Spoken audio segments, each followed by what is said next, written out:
Mama, ukiwa umejifungua mtoto ambaye amefariki au mtoto wako amefia tumboni, ukajifungua mtoto ambaye ni mfu, je, maziwa yataacha kutoka lini kwenye matiti yako? Kama ulikuwa unajiuliza swali hilo, karibu kwenye somo tujifunze pamoja siku ya leo.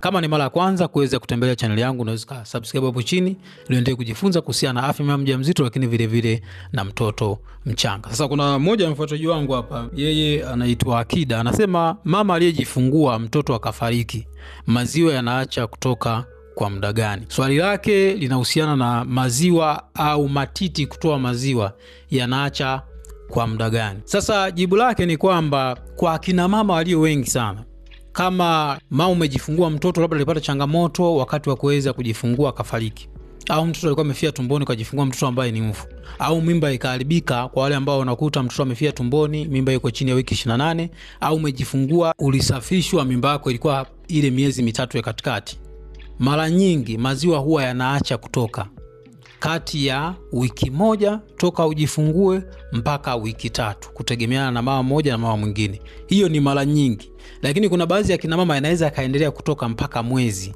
mpaka miezi miwili, japo ni mara chache kutokea hivyo. Kwa hiyo mara nyingi ni ndani ya ule mwezi mmoja, haswa ndani ya wiki 3 zile za mwanzo toka uweze kujifungua mtoto wako. Kwa hiyo inaweza katofautiana, kuna wengine inaweza kaenda siku 7 au ambayo ni wiki moja, wengine siku 10, siku 14 ambayo ni wiki 2, wengine ikaenda mpaka wiki 3 ikawa imeisha hiyo hali, matiti yakawa yamerudi kwenye hali yake, kama kwa mama au dada ambaye hakuwa na mimba na si mjamzito au si anayenyonyesha. Kwa hiyo yanaweza kawa yameacha kabisa kuweza kutoka. Kuna wale wachache unakuta yanaendelea kutoka mpaka wiki 4 ambayo ni mwezi mmoja na nusu na kuendelea, na wakati mwingine wanaweza kahitaji kuweza kutumia dawa. Sasa kuna mambo ambayo unaweza kuyafanya wewe kama mama ambaye umepata changamoto ya kuweza kumpoteza mtoto au mtoto amefia tumboni, ili uepushe maziwa kuweza kutoka au kujaa na yale maumivu. Mambo ambayo unaweza kufanya ambayo sasa kabla ya dawa kuweza kutumia dawa. Jambo la kwanza, mara nyingi watu tunasisitiza uweze kutumia bra au blazia ambazo hasitabana au kuminya chuchu zako au matiti. Maana yake utakuwa comfortable na zitaachia, sio zile za kusisimua chuchu zako na sio zile blazia za kuweza kubana. Kwa hiyo unaweza kutumia zile blazia kina mama ambao wananyonyesha kwa kipindi fulani ambacho unajaribu kuhakikisha kwamba maziwa hayo uweze kuyakausha na yasiendelee kuweza kutoka kwenye matiti yako. Lakini lingine, jambo ambalo unaweza kufanya ni kuhakikisha kwamba, kwa mfano, unapokuwa unaachisha mtoto kunyonyesha au unaacha labda maziwa yasiweze kutoka, wakati mwingine matiti yako yanaweza kaa yanajaa sana, lakini vile vile unaweza kuwa unapata maumivu hapa na pale ambayo tunaita breast engorgement. Sasa ili uweze kupunguza hii hali, unaweza kutumia vitambaa ambavyo umechovya kwenye maji ya barafu au ya baridi sana, kuweza kukanda kidogo kidogo tu, au kaweka zile ice pack tunasema za barafu, ili kupunguza kuchemka kwa matiti na kupunguza yale maumivu ambayo unaweza kuyapata. Wengine wanatumia majani ya cabbage, unaweza kuyaweka kwenye matiti kwa namna ambayo unaweka, na yakasaidia kuhakikisha kwamba yanakuwekea ile comfortability na kupunguza ile engorgement. Mambo mengine ambayo unaweza kufanya, ukatumia dawa. Kwa mfano labda matiti yamejaa sana, yanauma, unaweza kutumia dawa za maumivu kama paracetamol, ibuprofen. Hizi dawa ambazo nazitaja si vema sana uweze kwenda kununua, ni vema uandikiwe na daktari. Kwa hiyo kama mtoto amefariki, ulikuwa mazingira ya hospitali, basi atakuandikia dawa kabla hujaondoka yale mazingira ya hospitali. Lakini vile vile mambo mengine ambayo unaweza kufanya ni kuhakikisha kwamba unapunguza msongo wa mawazo, lakini vile vile basi utaki kuweza kusisimua au kukamua maziwa yaliyopo. Kama mpango wako ni kwamba unahakikisha kwamba maziwa yaache kutoka, labda unaweza kukamua kwa kiwango kichache tu, na kwa kipindi fulani unapoona maumivu yamekuwa makali sana hayavumiliki, unaweza kukamua kidogo. Lakini mara nyingi tunapenda matiti na chuchu zisisimuliwe kwa kipindi hicho mpaka ambapo utakuwa umeshapona. Kwa hiyo unaweza kuchukua kipindi cha wiki 1, 2 mpaka 3. Usisimue matiti yako na wala usikamue maziwa yake. Utakamua tu pale ambapo unaona maumivu yamekuwa makali zaidi. Kwa hiyo utakamua kiwango kidogo tu kwa ajili ya kutoa, ili kupata ile unafuu wa maumivu. Sasa kama hizi njia zote umefanya bado unapata maumivu sana, unaweza sasa kwenda hospitali. Japokuwa sisi mara nyingi kwa mama ambaye amepoteza mtoto na umejifungua labda mtoto akafariki au akakaa siku 2-3 akafariki, maziwa alishaanza kujitengeneza, huwa tunaandika dawa za kuzuia utengenezwaji wa maziwa. Kuna dawa hormone ambazo unaweza kuzitumia na watakuandikia hospitali. Kwa kusema hivyo, si vema sana uweze kukimbilia kwenye duka la madawa, kwa sababu hizi dawa za kukausha maziwa, kuna baadhi ya dawa si nzuri sana kwa mama ambaye alikuwa na dalili za kifafa cha mimba, au mtoto wako alifariki kutokana na pressure kubwa, au na shida ya moyo na shida nyingine. Kwa hiyo ukienda kununua unaweza kujikuta umejiingiza kwenye matatizo.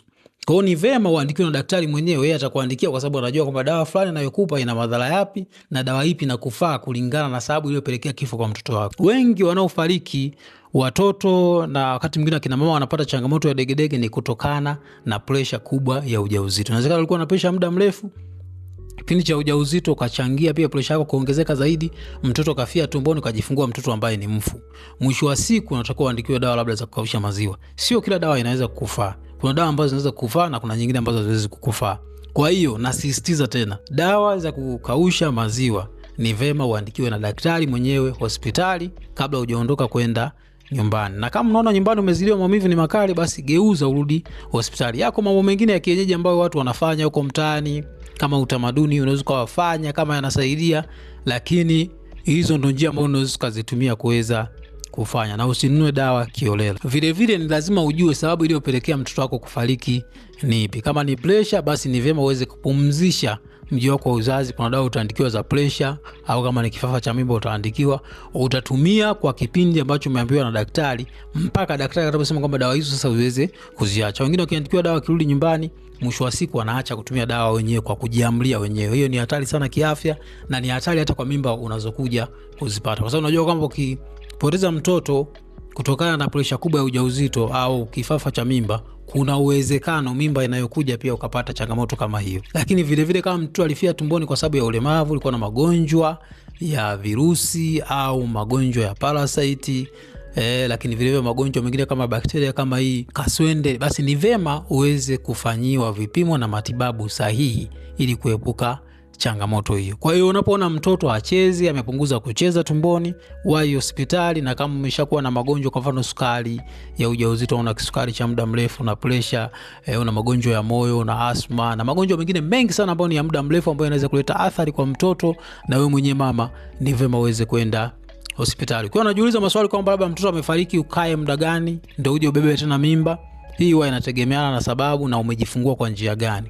Kwa wale ambao umejifungua mara nyingi, iwe kawaida au kwa upasuaji, tunapenda ukae hata miaka 2 au mwaka 1.5 ndio uanze kutafuta mimba tena.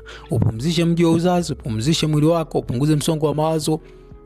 Lakini vile vile kama ulikuwa na msongo wa mawazo kwa ajili ya kupoteza yule mtoto, basi ni vyema uweze kurudi vizuri na mji wa uzazi ukae vizuri, umalize mambo ya kijamii vizuri, ujipange kiuchumi na utumie dawa, pressure yako ikae vizuri, ndipo uanze kutafuta mimba tena. Kwa hiyo ni kuanzia mwaka 1.5, mwaka 1 kwenda juu ndio unaweza kuanza kutafuta tena mimba. Sasa ukiwa na swali kuhusiana na dalili za kifafa cha mimba zinakuaje na zinampata mama wa aina gani, kama ulikuwa na swali hilo, unaweza kuklik suggestion hapo kasikiza video kuhusiana na swali hilo.